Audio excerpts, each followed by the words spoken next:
Today, I'm opening the show with a conversation on the compulsory voting bill that the Honorable Speaker of the Federal House of Representatives and a number of other co-sponsors have tabled. It is believed that because of the importance of voting as a civic obligation, that we have to talk about how to make our people to go out. And so this bill has been introduced and it has attracted quite a bit of controversy. And so to join me in that important conversation today, I have two important members of the Federal House of Representatives, starting with here in the studio. I have Honorable Daniel Asama of the Labour Party, who represents the Bassa Jos North Federal Constituency, a veteran of international NGOs on humanitarian affairs. Honorable Daniel, welcome to Inside Sources. Thank you. Thank you. I appreciate you. Right. Mm-hmm. And also joining us virtually from Uyo, we have Honorable Mark Esset from the PDP, who represents Uyo, Uran, Isit, Atai, Ibesikpo, Asutan Federal Constituency. Honorable Mark, you are welcome to Inside Sources. Thank you very much. All right. Good afternoon. Thank you.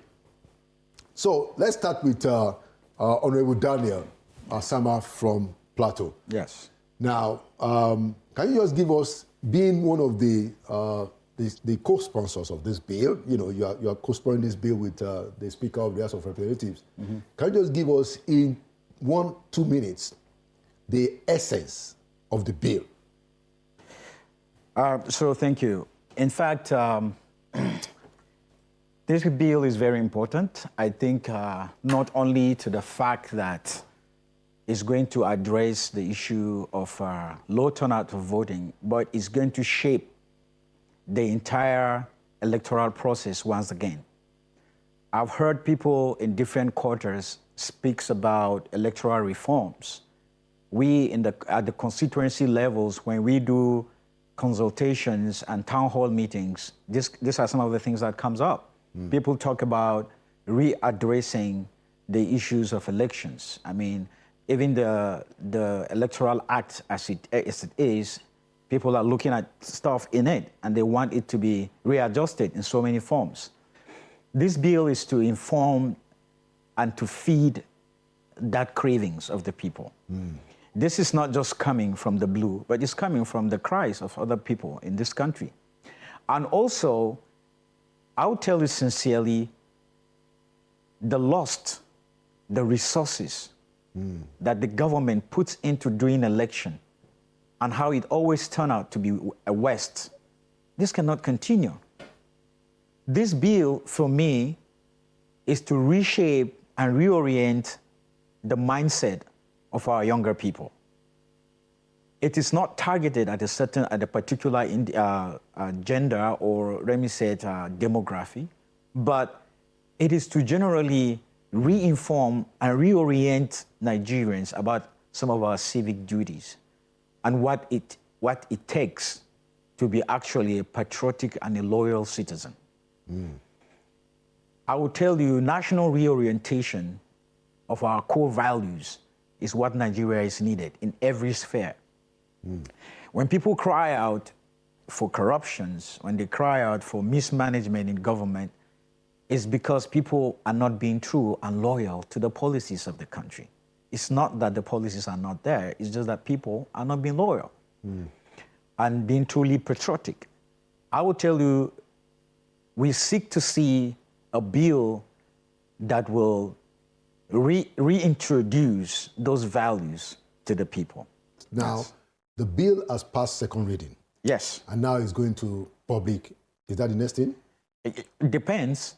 It could go to public hearing, but then, you know, the thing about bills like this, we hear from people. The legislative arm of government deals directly with the constituents, vis-a-vis Nigerians. Okay. So we don't just throw things without sensitivity to what the entire nation is yearning for. Okay. So we weigh things and we get to hear back to public hearing. We can even reverse back to, we have subcommittees that could be made. There are so many ways you can address a bill until it's passed. Excellent. Now, before I turn it over to Honorable Mark Esset, who is joining us from Uyo, I want to ask you the question that some of our lawyers, including Femi Falana and Olisa Agbakoba, said that Nigerians have a fundamental human right to decide to vote or not to vote. And I think Agbakoba was even a little bit more dramatic, saying that he would rather go to jail than exercise disloyalty, as you define it. How do you respond to that claim? So are you telling me now that if I witness murder and I was there when it happened, and I refuse to testify that I witnessed the murder, but I was finally found guilty of the fact that I was there when the murder happens, wasn't I complicit? Is the law going to leave me because I chose not to? There are things that are fundamental human rights, but not when the things are goofing off the law. This thing that we're talking about, fundamental human right, like you said, is the freedom of association, freedom of speech, freedom of expression. You have all that freedom. This is still a freedom to go and choose. That's what we are saying. We are not denying you. We are saying you are free to go and choose. Nobody is subjecting you to anything different. Your fundamental human rights have to bask around the policy of your country. Your fundamental human right is not outside the system of your country. The fundamental human right is within the laws of your country. It's within the laws of your land. You don't exercise the fundamental human right outside the law. That's the point I'm trying to make. Your fundamental human right is in the space of the law. And you don't think that denying people the freedom not to vote, you don't see it as a fundamental violation of their rights? No, it is not a fundamental violation because it's a civic duty. It's a civic duty. So how can it be? It is a civic duty. It is not just a free will thing.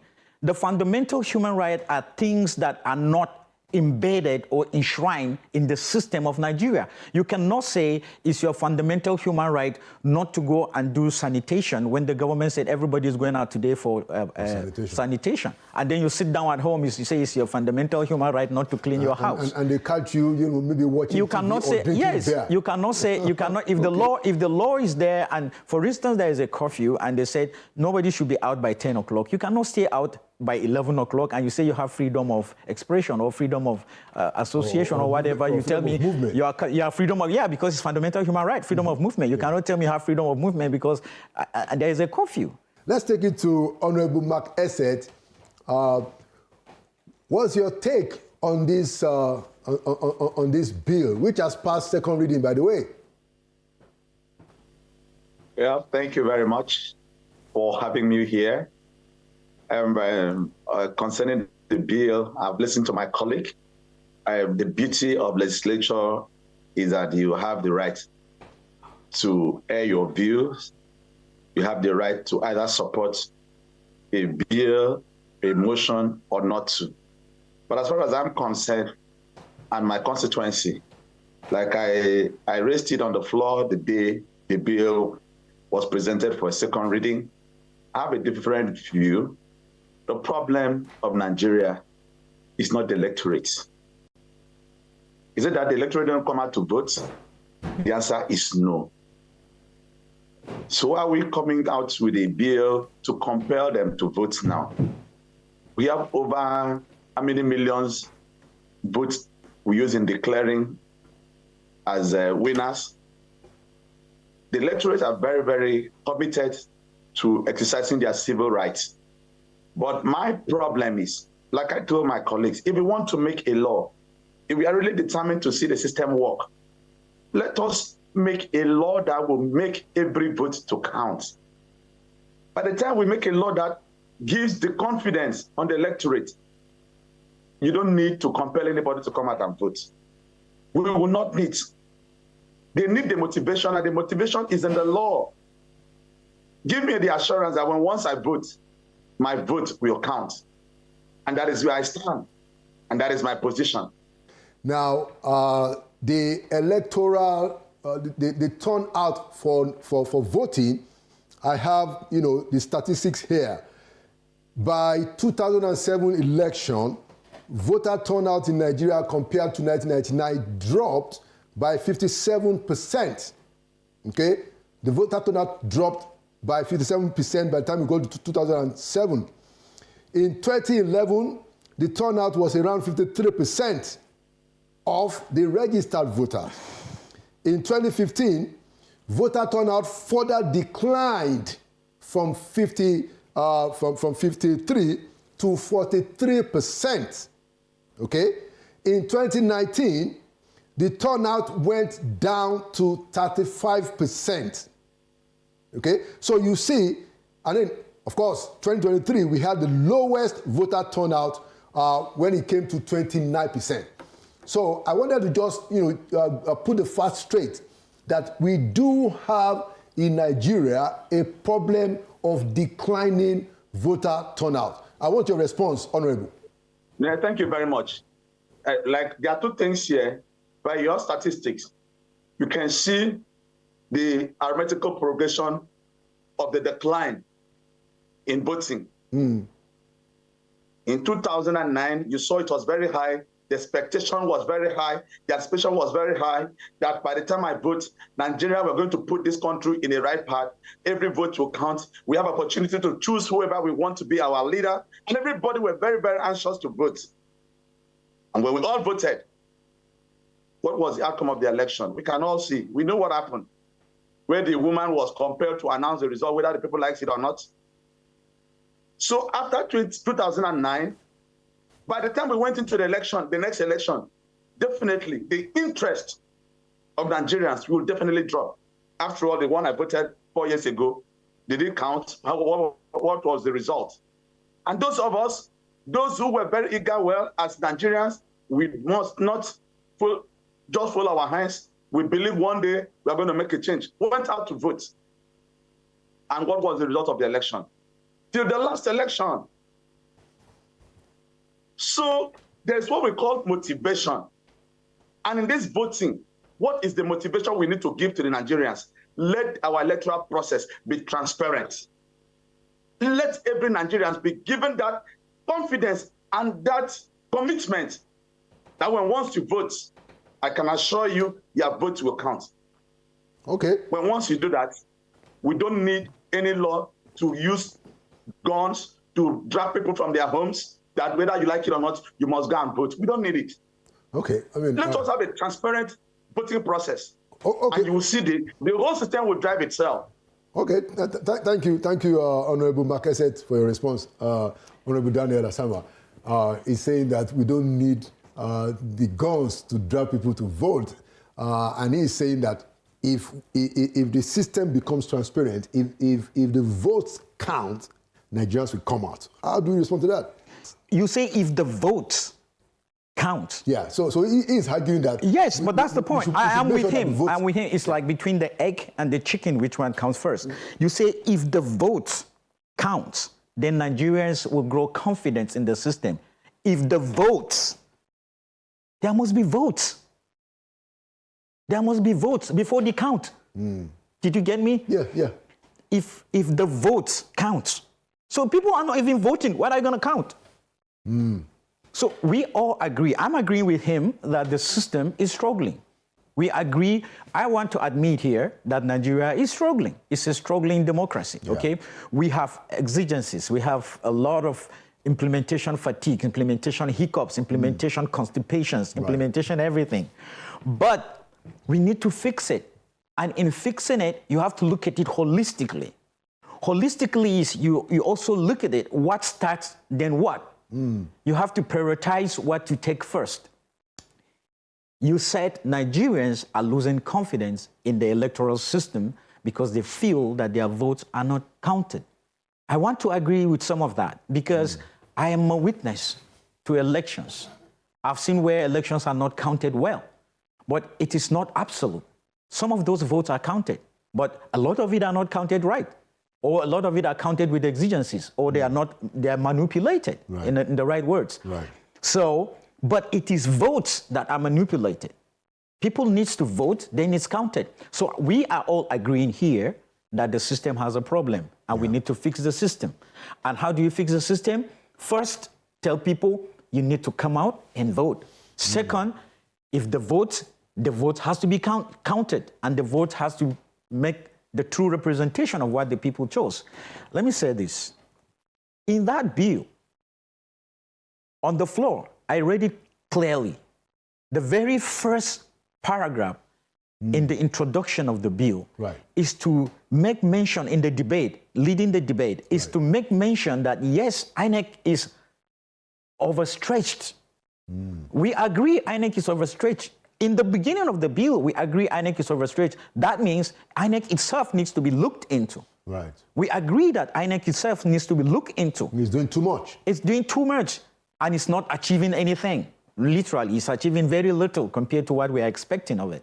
So it's not even fair to INEC itself, because it's cumbersome. They are monitoring elections. They are organizing elections. They are getting things ready. They're now monitoring the election. They're announcing results. They're doing everything. And now they are going to courts to do petitions, answer for whatever exigencies they had during elections. It's not really funny. Even for the INEC, they're going through a lot. So what I'm saying here in that bill is that we understand that there are exigencies. We understand that there are uncertainties about the system. And that is why we are saying we need to fix it. And if we have to fix it, we have to have an act. We have to have a law that will make this voting happen. And then we will now be sure that the votes are counted. There's a question that I'd like to pose to you. Because now there are people, such as myself, looking at this bill as a potential shock treatment for Nigerian democracy and our efforts at development. That's the way I'm looking at it. I'm looking at it that it's like we are in the ditch, and even since 1999, we've just been digging, we've been going further and further. I'm seeing the possibility of the need for something to wake us up, to give us a root, even if root we are weakening. But just a minute. But I'm concerned that this bill is suggesting that people may have to go to jail because they don't vote. Is there a way that this thing can be negotiated so that people don't have to go to jail? You see, this is the beauty. Can we make it a misdemeanor? Laola, or find other ways? This is the beauty of democracy. Okay, this is the beauty of democracy and the beauty of legislation. Okay, I told you there are so many steps into making the law. All I'm advocating right here is that this bill is too good to jettison, but I am not saying that it is perfect. It can go through any scrutiny. You can look at it from, I'll tell you from my consultations to so many people, some are saying, can we put an incentive there rather than a punishment?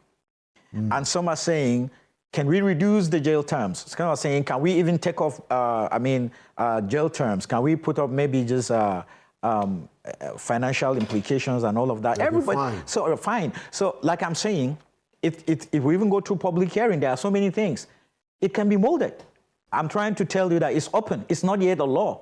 All these things can be looked at. But all what we're trying to see is that we create deterrence. Okay. That if a law is passed without any deterrent, it's not a law. Okay, Honorable Mark Essence, as we begin to round up, what will you say if the law were amended to say that, okay, look, you don't have to go to jail, or just like Honorable Daniel has said, that you can even get an incentive. For instance, if you voted in the last 2 cycles, your son can get a scholarship or something. So if we put an incentive there, if we remove people going to jail, would you not think, Honorable Mark, that this kind of law will get us to solve the problem of voter apathy and actually fix the Nigerian political crisis? Because when people go out to vote in massive numbers, in my view, it becomes much more difficult to defy them or to manipulate. Your take?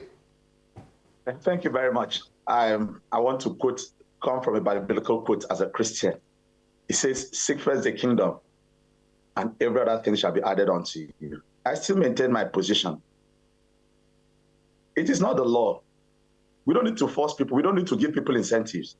Every Nigerian needs a good living standard environment. Every Nigerian needs a comfortable life.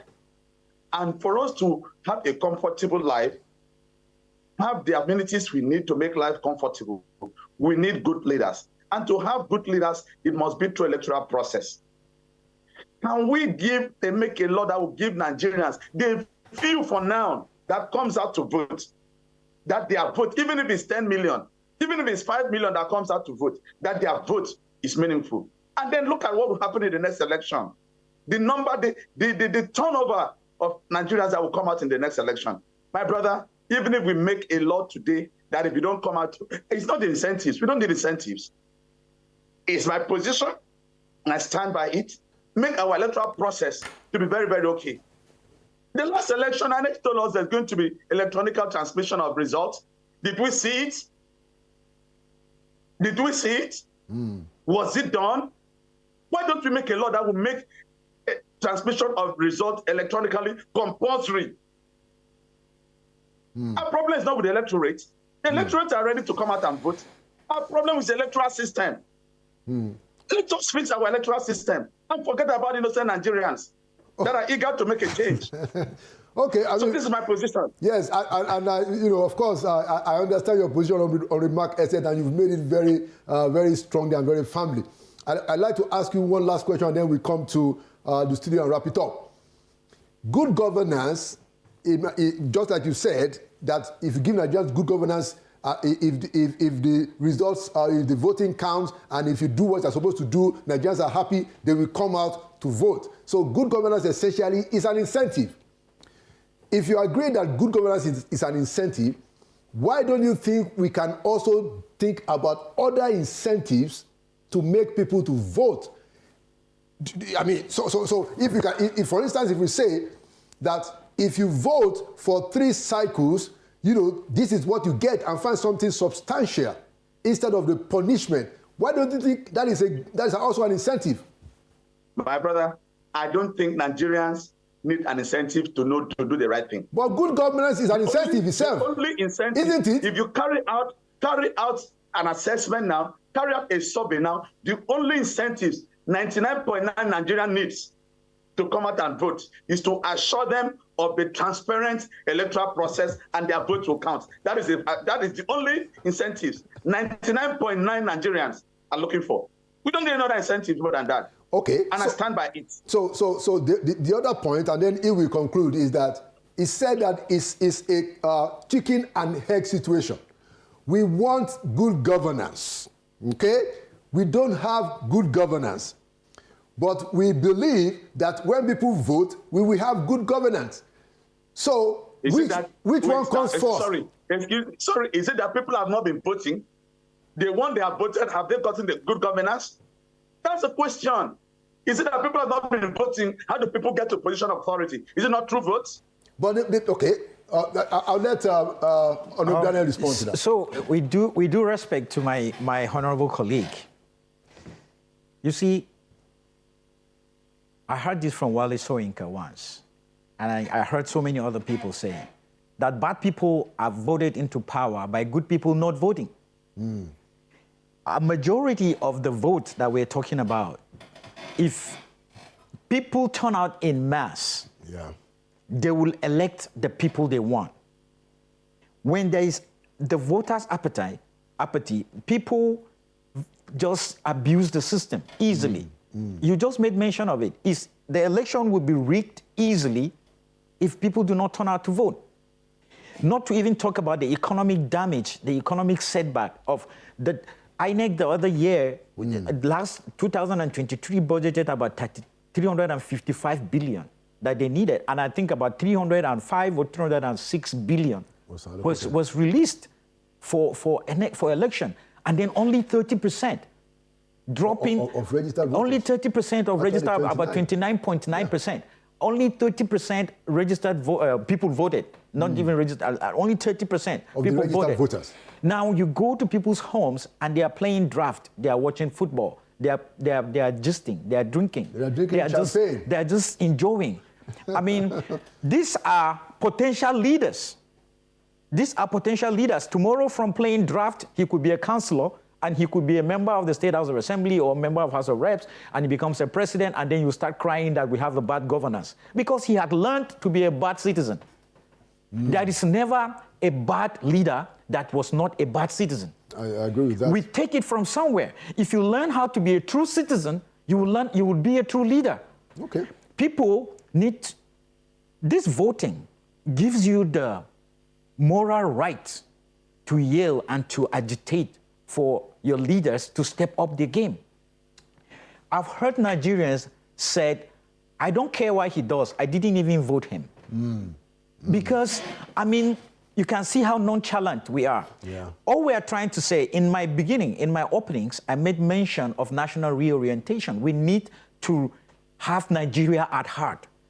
But institutions are developed so characters can be built and discipline be inculcated. Right. That's why institutions are built. So we are building an institution that will bring character into people, that will make you patriotic, regardless. So what I will tell my honorable is this. You are trying to tell me that if everybody is doing the wrong thing, I will also do the wrong thing. If everybody is doing the right thing before, I will also do the right thing. Because the leaders or the people you are putting at head and saying they are doing wrong, they are not doing right, you too will do wrong and sit and not vote. It's like you are in a boat and the boat is capsized, is sinking, and you are breaking and you're piercing holes in the boat the more.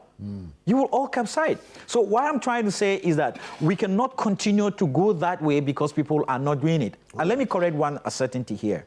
Nigerians need to know that we are not lacking in policies in this country. We have some of the good and some of the best policies around the world. Our problem always in this country is implementation of policies. And number one culprit of the deficiency of implementation of policies is mindset, paradigm shift, is patriotism.